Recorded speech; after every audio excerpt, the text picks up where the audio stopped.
Bonjour, ici dans notre séance où nous allons voir comment programmer le robot, c'est-à-dire comment lui donner de la vie. Ok, lorsque nous faisons les branchements avec les fils, les LED, eh bien nous avons construit en ce sens dans la séance précédente le corps du robot et aujourd'hui nous allons voir comment lui donner un esprit vivant, de l'éducation. Autrement dit, comment le programmer. Pour cela, nous utilisons notre fameuse carte Arduino. Ok, Arduino, ça s'écrit, vous pouvez le voir ici, c'est écrit Arduino. Ça se prononce Arduino. Il y a plusieurs modèles. Ici, nous avons l'Arduino Uno.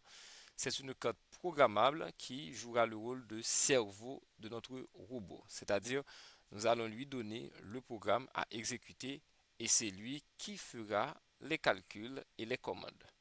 OK? Donc, vous allez voir, il y a différents pins, OK, qui sont numérotés avec des indications, des numéros, ou bien ici on a digital, ici analogue et power, etc. OK? Dans les séances à venir, nous allons voir au fur et à mesure le rôle de chacun de ces pins.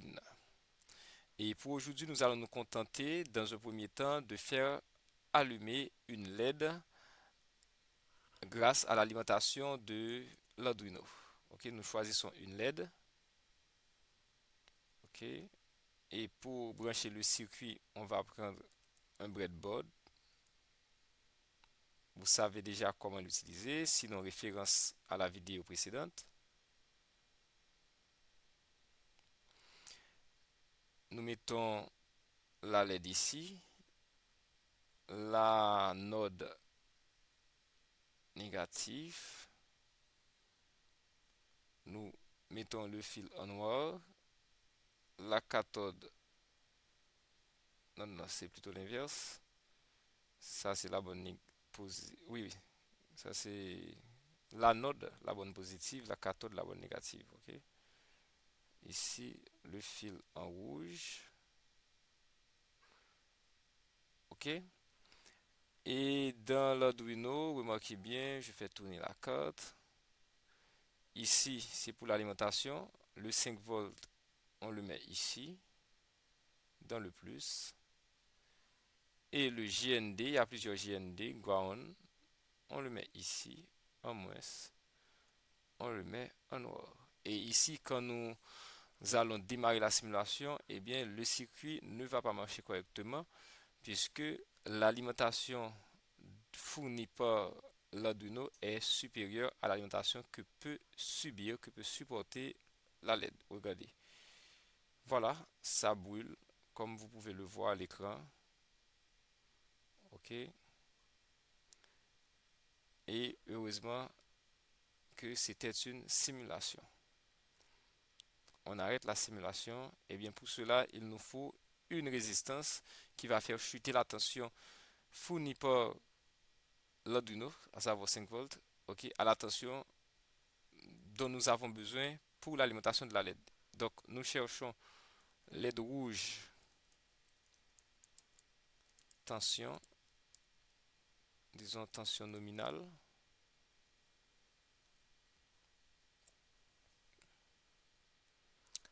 et on nous dit entre 1,6 et 2 volts, et nous appliquons la formule loi de Pouillet qui dit quoi?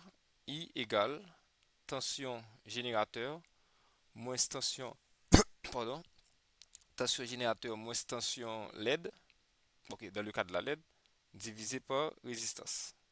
On a I, tension générateur 5, moins tension LED 2, ok, vous remarquez, on a 1,64 2 volts, on prend 2 volts, à diviser par la résistance. La résistance recherchée. L'intensité, c'est 20 milliampères, c'est-à-dire euh, l'intensité que va tirer la LED. Ok? Donc, on a 5 moins 2, ça nous donne 3. On va avoir R égale, bon, j'ai écrit quelque part là, et vous ne voyez pas, mais c'était fait dans la séance précédente, 3 sur 20 milliampères. Ce qui va nous donner 3 divisé par 2, ça nous donne 1,5 par 10 puissance 2. À la fin, ça donne 150 ohms. Donc, il nous faut une résistance de 150 ohms. Eh bien, à ce moment-là, nous cherchons une résistance, disons résistor,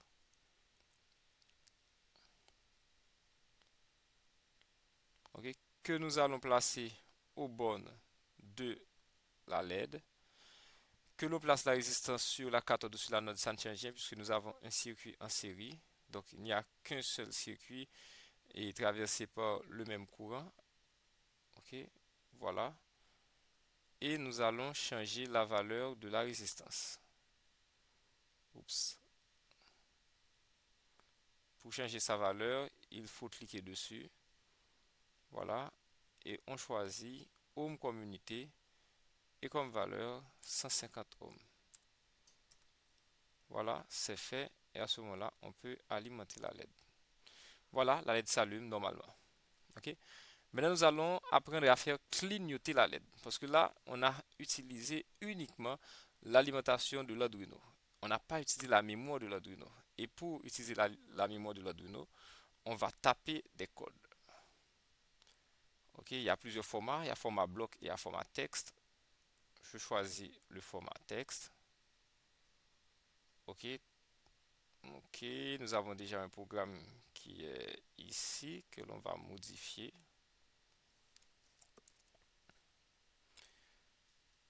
Il faut faire remarquer que dans le programme, il y a trois grandes parties. Et la partie que je vais écrire là maintenant, c'est ce qu'on appelle la partie où l'on fait les déclarations. Ok, déclaration de variables, c'est-à-dire on crée des variables. Je crée une variable que j'appelle LED pin. Attention, et c'est sensible à la casse, c'est-à-dire lorsque vous écrivez LED en minuscule P majuscule pour pin et puis IN, eh bien il faut respecter la casse, c'est-à-dire il faut respecter et la structure, les grandes lettres, les petites lettres, ok? Et je mets par exemple 10, ok? À ce moment-là, qu'est-ce que je dis? Ça veut dire, je définis une variable que j'appelle ledPin et je lui donne la valeur 10. Ça veut dire, je vais utiliser et comme pin pour la LED, ok, le port 10 de l'Arduino. Et bien à ce moment-là, je vais dans le circuit, ok? À la place de l'alimentation 5 volts, eh bien, je vais lui donner 10 et le port 10. Ça veut dire quoi logiquement? Eh bien, euh, ce port-là, le port 10, ok, où je vais brancher ici, j'ai la, j'ai la node de la LED qui est branchée au pin 10. Ça veut dire que quand je vais commander l'Arduino, eh bien, je vais lui dire à quelques instants d'envoyer 5 volts sur la pin 10 et à quelques autres instants de couper la tension sur la pin 10. Donc ça va varier 0,5 volts, 0,5 volts, ok, et ça va faire clignoter la LED. Donc ces pins-là sont commandés, ok, tandis que la pin 5 volts, elle est constante. Alors le pin 5 volts est constant, donc ça donne toujours 5 volts. Ok, donc on revient dans les codes. Ok, j'ai défini la variable letPin 10. Maintenant, la deuxième partie du code, c'est setup. Setup, ça dit comment est le circuit. Donc, lorsque j'utilise une LED, ça veut dire que j'utilise une sortie. Donc, qu'est-ce que je dis? Eh bien, je dis pin mode, ok, qui est une fonction, ok, déjà définie. Je mets le nom de, du pin utilisé. Et puis, je mets si c'est output ou bien si c'est input. Comme c'est une LED, eh bien, c'est une sortie. Donc, c'est output. C'est-à-dire, c'est la LED qui va me donner de l'information et non l'inverse. Si j'avais un bouton poussoir, eh bien, ça aurait été input. Et à la fin, on utilise la fonction, la dernière partie du code, c'est loop. Ok, c'est cette partie-là qui va refaire le même, je dirais, exercice. Et bien, c'est la boucle principale. Eh bien, on a digital write, ok, c'est-à-dire on fait une écriture parce que c'était une sortie, ok. Si c'était pour un bouton pour soi, on allait dire digital read pour faire une entrée. eh bien, je mets le nom de la variable, c'est-à-dire LED pin, et high pour dire et tension, attention est haute. On ajoute delay pour mettre une durée. Je mets 500 millisecondes. Ok, donc l'unité c'est en millisecondes. Je copie cette partie que je vais modifier. À la place de high, ici, je vais mettre low. La deuxième partie, je mets low. Ok, et là, normalement, la LED devra clignoter. Je fais Start Simulation. Voilà, et la LED clignote. Ok, 500 millisecondes éteinte, 500 millisecondes allumée. Donc c'est comme ça, on crée une LED qui clignote. Et pour continuer, ce n'est pas compliqué de faire un petit programme où il y a trois LED eh bien, qui clignotent comme les feux tricolores. On va voir ça rapidement. Il suffira d'ajouter des LED. Je mets LED ici, ici. Je change les couleurs. Je mets jaune, je mets verte. Ok. Ensuite, et toutes les LED auront le ground. Donc je mets le ground déjà.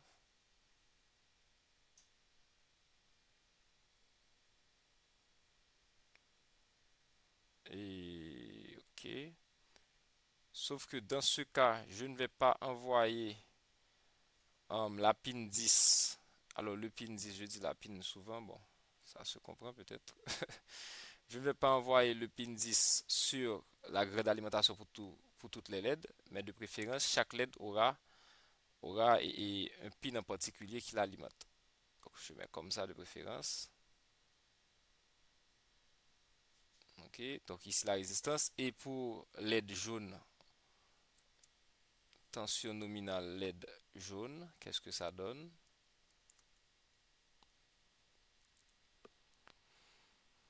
Ça donne 2 volts. Donc on aura encore une résistance de 150 ohms pour la LED jaune. Et il suffira de dupliquer cela. Tape. Hop, c'est pas fait.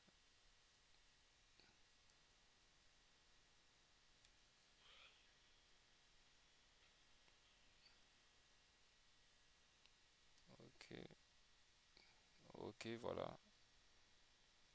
Encore une fois. Et pour la LED verte, on va voir quelle intensité. LED verte, je crois que c'est 3 dans ce cas.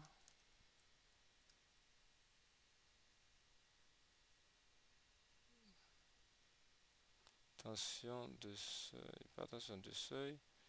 LED verte, caractéristique de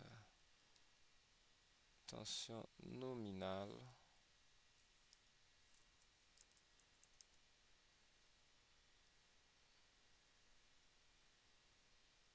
Tension LED verte, bon, on a encore 2 volts. Et bien d'accord, donc pour toutes les LED, nous avons 2 volts. Et bien, on a 150 ohms pour toutes les LED. Donc, la même résistance, pas de problème. Ok? Donc, si c'est pas ça, bon, vous vérifiez, hein. Ok. Et à ce moment-là, je vais utiliser pour le rouge, j'utilise 10. Je mets le fil en rouge. Pour le jaune, j'utilise, disons, 11. Je mets le fil en jaune. Ça, c'est juste pour plus de commodité. Ça ne change pas le circuit. Et pour la verte, je mets le fil en vert. Voilà. Et qu'est-ce que je vais faire dans le code? Ok, je vais définir d'autres variables. Au lieu de dire LED pin, je vais dire LED R. pour rouge, LED J pour jaune et LED V pour verte. Et là, on dit, oups, c'est V majuscule, ok. LED jaune, c'est 11. Et LED verte, c'est 12. Très bien. Et les modes, on aura encore des sorties, ce sont des LED. Ici, R. Ici, J. Et ici, V. Et qu'est-ce qu'on va faire? On va reprendre ce bloc, cette même partie, pour les autres. Au lieu de faire clignoter la LED maintenant, qu'est-ce qu'on va faire? On va allumer la LED rouge. Ok, on va l'éteindre. Allumer la LED verte. On l'éteint. Ensuite, on allume la LED jaune. On l'éteint. On va faire ça comme ça. On va faire rouge, vert, jaune. Donc, rouge s'allume pendant 500 millisecondes. Ensuite, rouge s'éteint. OK? Et ensuite, j'enlève ce délai. Une fois que rouge s'éteint, vert s'allume. Vert s'allume pendant 500 millisecondes. Ensuite, vert s'éteint. Et ensuite, on a la LED jaune. La LED jaune s'allume pendant 500 millisecondes. Ensuite, la LED jaune s'éteint et ça recommence avec, avec la LED rouge. Et voilà, je lance le programme. On va voir ce que ça va donner. Voilà, ça commence déjà. Oups, voilà. Verte, jaune.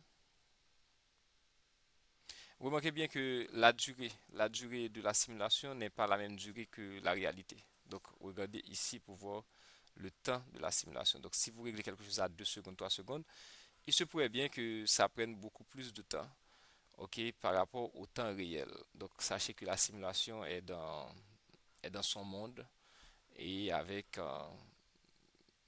disons, il y a d'autres réglages pour contrôler le temps. Donc, il faut voir ici le temps qui passe en haut, ok. Donc voilà, eh bien, c'est tout pour aujourd'hui. Je vous dis merci et suivez toujours avec beaucoup d'attention les prochaines séances parce que nous avons beaucoup de projets qui sont en perspective et je souhaite vraiment pouvoir les réaliser avec vous, que ce soit à distance ou bien pour ceux qui auront la chance et de participer avec moi dans des séances pratiques. Ok, donc on aura la chance de toucher les matériels, de brancher un circuit, de faire des soudures, etc. Je vous dis merci et à bientôt. Bye.